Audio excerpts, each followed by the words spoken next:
സംസാരിക്കാൻ നിങ്ങൾക്ക് പേടിയാണോ? സോഷ്യൽ സിറ്റുവേഷൻസിൽ നിന്ന് നിങ്ങൾ ഒളിച്ചോടാറുണ്ടോ? നിങ്ങൾക്ക് ഒരു പക്ഷേ സോഷ്യൽ ആൻസൈറ്റി ഡിസോർഡർ ഉണ്ടാകാം. നമസ്കാരം, ഞാൻ doctor Aswathy, consultant psychiatrist, KIMS Valiyath hospital. Social anxiety disorder അഥവാ സോഷ്യൽ ഫോബിയ എന്നത് ഒന്നോ ഒന്നിലധികമോ സാമൂഹിക സാഹചര്യങ്ങളോടുള്ള നിരന്തരമായ ഭീതിയാണ്. എന്തൊക്കെയാണ് ഇതിന്റെ പ്രധാന ലക്ഷണങ്ങൾ? ചുറ്റുമുള്ള ആളുകൾ നമ്മളെ വിലയിരുത്തും എന്ന സ്ഥിരമായ ഭയം. ഈ ഭയം കാരണം പരിചയമുള്ള ആളുകളായിക്കോട്ടെ അല്ലെങ്കിൽ സ്ട്രേഞ്ചേഴ്സ് ആയിക്കോട്ടെ, ഇവരോടൊക്കെ ഇടപഴകാൻ ബുദ്ധിമുട്ട്, ഒരു സ്ഥലങ്ങളിൽ പോകാൻ ബുദ്ധിമുട്ട്, ഉദാഹരണത്തിന് ഒരു മാരേജിന് പോവുക, ഒരു മീറ്റിംഗ് അറ്റൻഡ് ചെയ്യാൻ പോലും ബുദ്ധിമുട്ട്. ഈ സോഷ്യൽ ആൻസൈറ്റി ഉള്ള ആളുകൾ ഇതേപോലത്തെ സോഷ്യൽ സിറ്റുവേഷൻസ് പരമാവധി ഒഴിവാക്കാൻ ശ്രമിക്കും. അതായത് ഒരു കോൺസ്റ്റന്റ് അവോയ്ഡൻസ് ആയിരിക്കും. ഇനി അതിന് പറ്റുന്നില്ല എങ്കിൽ കഠിനമായ ഉത്കണ്ഠയോടുകൂടിയായിരിക്കും അതിനെ ഫേസ് ചെയ്യുന്നത്. ഈ ഉത്കണ്ഠ എന്ന് പറയുമ്പോൾ അത് മാനസികമായി മാത്രമല്ല ശാരീരികമായിട്ടുള്ള ലക്ഷണങ്ങളും വരും. നെഞ്ചിടിപ്പ് കൂടുക, ശ്വാസം കിട്ടുന്നില്ല എന്ന് തോന്നുക, കൈയും കാലൊക്കെ വിറയ്ക്കുക, വേർക്കുക, വയറ്റിൽ വെപ്രാളം തോന്നുക തുടങ്ങിയവ. അപ്പോൾ ഈ സോഷ്യൽ ആൻസൈറ്റി ഉള്ളവരെ തന്നെയാണോ ഈ ഇൻട്രോവേർട്ട് എന്ന് പറയുന്നത്?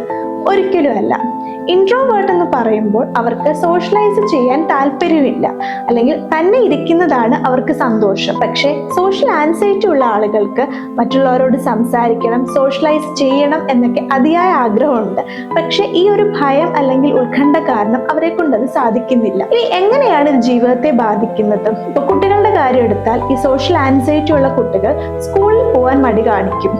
വീട്ടിലൊക്കെ അവർ നല്ല ആക്റ്റീവ് ആയിരിക്കും, പഠനത്തിനൊക്കെ മികവുണ്ടാകും. പക്ഷേ മറ്റു കുട്ടികളോട് മിങ്കിൾ ചെയ്യാൻ പറ്റുന്നില്ല, ഒതുങ്ങി ഒരു മൂലക്കിരിക്കാൻ ശ്രമിക്കും. ഇത് ചൈൽഡ്ഹുഡിൽ തന്നെ അഡ്രസ്സ് ചെയ്തിട്ടില്ലെങ്കിൽ പിന്നീട് കോളേജിൽ പോകുമ്പോഴും അല്ലെങ്കിൽ ഹോസ്റ്റലിൽ നിൽക്കുമ്പോഴൊക്കെ ഇത് കണ്ടിന്യൂ ചെയ്യും. അതേപോലെ തന്നെ നമ്മുടെ വർക്ക് കരിയർ ഒക്കെ ഇത് ബാധിക്കും. നമുക്ക് ഉത്തരവാദിത്തങ്ങൾ എടുക്കാൻ ഭയമായിരിക്കും, ഒരു ഗ്രൂപ്പിൽ വർക്ക് ചെയ്യാൻ ഭയമായിരിക്കും, ലീഡർഷിപ്പ് ഏറ്റെടുക്കാൻ ഭയമായിരിക്കും. അതേപോലെ നമ്മുടെ സുഹൃത്ത് ബന്ധങ്ങൾ അല്ലെങ്കിൽ ഫാമിലി റിലേഷൻസിനെയും അഫക്റ്റ് ചെയ്യാം. പൊതുവെ ഇവർക്ക് സുഹൃത്തുക്കൾ കുറവായിരിക്കും, ഉള്ള സുഹൃത്ത് ബന്ധങ്ങൾ തന്നെ നിലനിർത്താൻ ബുദ്ധിമുട്ടും.